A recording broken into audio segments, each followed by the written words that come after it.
Okay, let's get into Uranus. Some people call it Uranus, Uranus, however you want to say it is probably correct.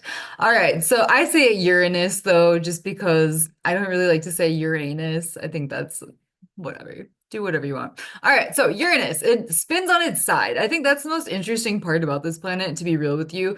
All of the other planets spin normally, I guess, in comparison to the other planets, whereas Uranus will spin on its side. So I find that to be very interesting. And Uranus is the ruler of Aquarius. So a lot of like the weird energies of Uranus can also honestly be translated over to Aquarian energy as well because they some weirdos. I mean that lovingly. I love you guys so much. All right. So Uranus, 27 moons. Uranus also has rings. It has 10 rings made from dust. Obviously, none of these rings are as thick as Saturn's rings. So they aren't like as visible type thing. It takes 84 years for Uranus to transit the sun. So in a natal chart, it would take around that amount of time for it to have it like a Uranus return. So we don't really look at Uranus returns how we would look at like a Saturn return or a Jupiter return, even because lifespan, I guess. If people lived longer, we probably would, but we don't. All right, so Uranus is made of rock, ice, and gases. If you think about like how far it is away from Earth and the sun, it's pretty far out there. Okay, so obviously the further out we get, the more like icy these planets are likely going to be because they don't have that energy heat source of the sun right there. All right, so it's a fluid planet with a gaseous higher atmosphere. It does have a small rock and ice core. So very interesting, like the core of people with Uranian energy then might be like, ice cold or like hard as a rock type thing, not like soft. Which can be good or bad depending on, how they're using that energy in different situations. Like that might be great if you're trying to run a business. That might be terrible if you're trying to maintain a relationship type thing.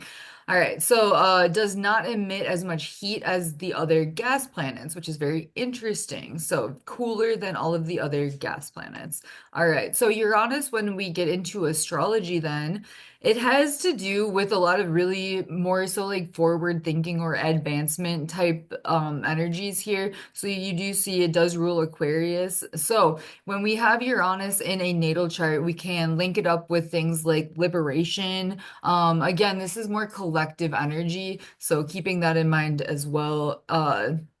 But like for example, if somebody has like Uranus in their first house, then this energy might be very much a part of their personality.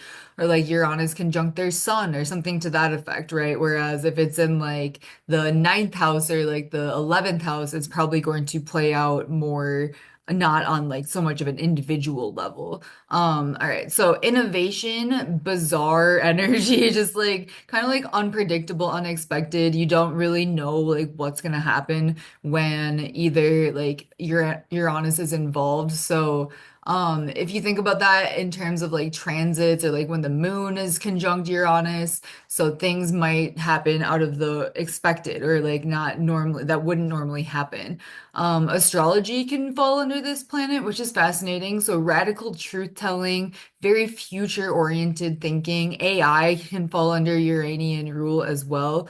Unpredictable, very original energy. Like it's usually not like repeated energy. I don't know how to say that in a different way, but maybe I'll find one eventually.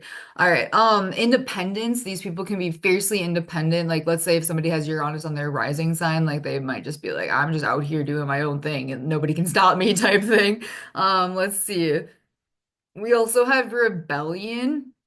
So that kind of goes for Aquarian energy as well. Very much the rebels, like, why are we doing it this way? And I feel like that goes into, how Uranus is on its side, like doing things a little bit differently than everybody else. Sudden change, unexpected events, revolutionary energy as well, for sure. Right now, while I'm filming this, and for the next, honestly, I think it's like 6 or 7 years, Uranus is going through Taurus. It was just going through Aries. So we're definitely, I feel like once Uranus gets into Gemini, I think that's around like 2030 or so, like things are gonna get pretty weird because like Taurus energy It's more like grounded and stable, so like stable sudden changes and like working with the earthly energies, whereas Gemini is going to be air energy, so pretty fucking chaotic once we get there, but whatever.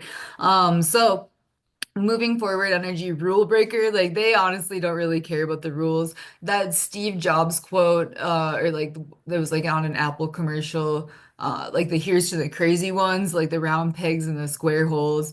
The only people who are crazy enough to think that they can change the world are the ones who do. So that's the really Uranian energy here, like moving forward, technology, innovation, but also like very passionate about humanitarian issues. So generally speaking, like Uranian people, they'll love humanity, but not really enjoy like the one-on-one interaction with each human, which like they find it overwhelming, generally speaking. Not all the time, but most of the time they really, really do. They are also very much willing to like try new things, but more from like an experimental, not experiential. Like I think like Sagittarius is more experiential, whereas Aquarius or Uranian energy is more so like, okay, if I do this day and I have this result, but I do this tomorrow and have this result, then tomorrow's result would be better. Okay, so they might, oh, okay. Is my computer listening to me? That's your Uranian energy is like, hi, would you like to reload everything? Okay, let me make sure I'm like still on the internet. I am. That was weird, wasn't it? So like that is an example of weird, unexpected things that might happen with Uranian energy. So I feel like that was just them. Like by them, I mean the rulers of Uranus or whatever. Anyway, all right, and then very much non-traditional or breaking from traditions, which is also what we are witnessing right now with Uranus going through Taurus, because Taurus is very much about tradition and like doing things how it's always done, whereas Uranus is like, no, no, no, have you tried it this way? But what about this? But what about this? So very, very fascinating energies here with Uranus. I love this energy. Not everybody does though. Like not everybody's a huge fan, I'm not gonna lie. Because it is weird. It's almost like that uncanny valley type effect on people too. Like unhuman is kind of what that is meaning. So yeah, it's definitely not normal energy. So there's also a theory that the first planets or the traditional planets, or I think that's what it's called, traditional planets, are Sun, Moon, Rising, Mercury, Venus, Mars, Jupiter, Saturn, and that is like where it cut off. Classical planets, they might call it too, but Uranus, Neptune, and Pluto, they didn't start including until later. And the theory, or like what they say, is because they weren't able to see these planets without telescopes before a certain time period. But from my observation and from my channeling, I literally actually feel like these planets just kind of showed up and started orbiting. And you're like, how could that happen? Things aren't linear in most places that are not Earth. They're like time and happenings. But anyway, all right, so that is Uranus. Let me know if you have questions, thoughts, or concerns about Uranus. If you have questions on anything I say in these videos, please go to the YouTube video, like click through to YouTube and go to the comments there, and I would love to answer any questions that you have. All right.